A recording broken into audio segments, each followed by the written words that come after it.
The fluorescent lights of Lincoln High's cafeteria cast harsh shadows across Maya Chen's worn denim jacket, the same one she'd been wearing for 3 years straight. As she clutched her homemade lunch in a crumpled brown bag, whispers followed her like a cold wind through the crowded room. "Look at her shoes," snickered Jessica, the daughter of the town's wealthiest real estate mogul. "Are those held together with duct tape?" Maya's cheeks burned crimson as she glanced down at her sneakers.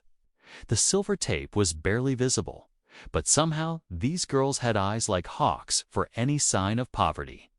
She quickened her pace toward an empty table in the corner, her sanctuary away from their cruel laughter. "Maya Maintenance," another voice called out, a nickname that had stuck since freshman year when someone discovered her mother worked as a janitor at the local mall. "Did Mommy pack you another peanut butter sandwich?" The words cut deeper than any blade could. Maya's mother, Lynn, worked 3 jobs just to keep their tiny apartment and put food on the table.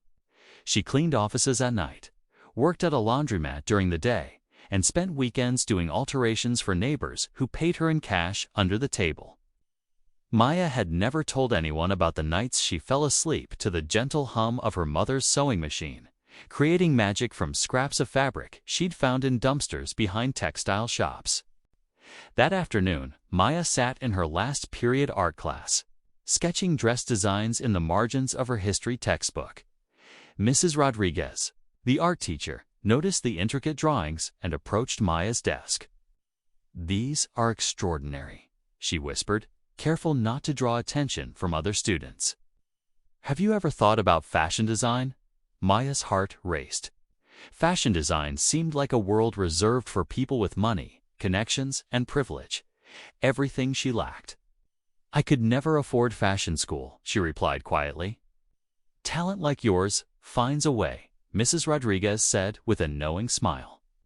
"There's a community college downtown that offers design courses. They have scholarships for students like you." That evening, Maya shared her teacher's words with her mother as they ate dinner at their small kitchen table. Lynn's eyes filled with tears as she reached across to touch her daughter's hand.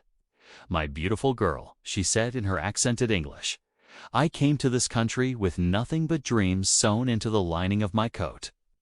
Your grandmother was a seamstress in Guangzhou, and her mother before her. This gift runs in our blood." Over the next 2 years, Maya threw herself into her studies while secretly taking night classes at the community college. She learned pattern making, draping techniques, and fashion illustration. Her mother would stay up late, teaching her traditional Chinese embroidery techniques passed down through generations. The mockery at school continued, but Maya began to see it differently. Every cruel comment became fuel for her ambition. When Jessica and her friends laughed at her thrift store finds, Maya was already envisioning how she could transform those pieces into something beautiful. During her senior year, Maya entered a local fashion competition with a collection she called Phoenix Rising. Each piece was crafted from discarded materials she'd rescued and transformed. Old curtains became flowing evening gowns. Worn denim was reconstructed into structured blazers with intricate embroidered details that told stories of resilience. The night of the fashion show, Maya stood backstage with trembling hands as models prepared to walk the runway in her creations. In the audience sat her mother, wearing the one good dress she owned, tears streaming down her proud face. As the first model stepped onto the runway wearing Maya's showstopper piece, a stunning gown that seemed to shimmer like stardust under the lights, the entire audience fell silent. The dress was a masterpiece of sustainable fashion, combining Maya's technical skills with the ancient embroidery techniques her mother had taught her. The crowd erupted in applause as model after model showcased Maya's collection.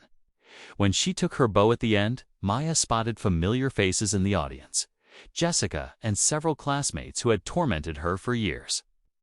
Their expressions had changed from mockery to something resembling. Maya won first place and a $50,000 scholarship to the Fashion Institute of Technology in New York City. But more importantly, she had discovered her voice as a designer, one that spoke for the overlooked, the underestimated, and the beautifully broken pieces of the world that just needed someone to see their potential. 5 years later, Maya Chen stood in her Manhattan atelier, surrounded by sketches and fabric samples.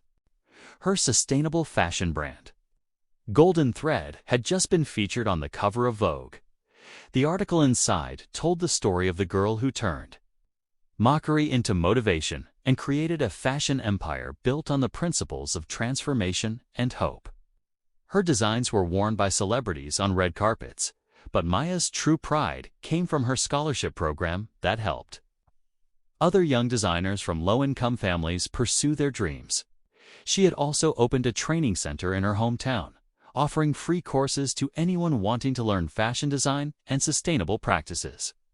The day her first flagship store opened on Fifth Avenue, Maya invited her mother to cut the ribbon. Lynn arrived wearing a custom gown her daughter had designed especially for her, a shimmering creation that honored their Chinese heritage while representing their American dream fulfilled. As cameras flashed and reporters asked questions, Maya caught sight of a familiar face in the crowd. Jessica, now working as a mid-level marketing coordinator, approached with hesitant steps. "Maya," she said, her voice barely above a whisper. I wanted to apologize for how I treated you in high school. What you've accomplished is incredible." Maya smiled with genuine warmth. "Thank you, Jessica. But you know what? I'm grateful for those experiences. They taught me that people's opinions don't define us, our actions do."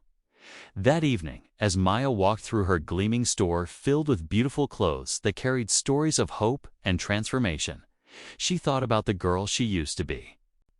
The girl with taped shoes and secondhand dreams who learned that sometimes the most beautiful creations come from the most unexpected places. Her mother had been right. Dreams were indeed sewn into the lining of their family's story. Her mother had been right. Dreams were indeed sewn into the lining of their family's story.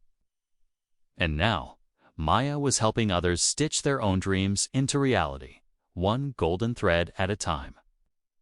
The fluorescent lights that once cast harsh shadows on her struggles now seemed like spotlights illuminating a path for others to follow. Maya had learned that true success wasn't about silencing the voices that mocked you. It was about turning up the volume on your own voice until it became impossible to ignore. Like and subscribe for more videos.